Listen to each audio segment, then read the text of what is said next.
Chinois vont négocier comme ils jouent au jeu de Go. C'est-à-dire qu'on est sur de la prise de territoire, mais on n'est pas sur une opposition frontale comme on peut l'être au jeu d'échecs. Le jeu de Go consiste vraiment à faire des territoires. On est sur un système où on joue avec des pierres. Une partie a des pierres blanches, une autre partie a des pierres noires. Et chaque pierre a la même valeur, ou j'ai envie de dire n'a pas de valeur. Une pierre n'a une valeur que si elle est liée à une autre pierre.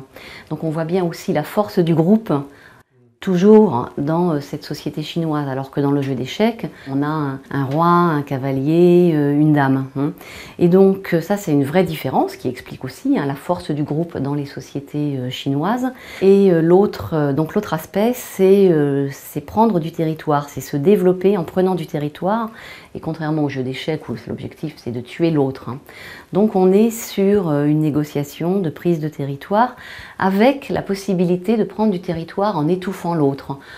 Et ce qu'on va retrouver dans la négociation, c'est en posant des questions en permanence, et on revient sur les sujets, on épuise, jusqu'à ce qu'à un moment, eh bien, l'autre laisse tomber, en fait.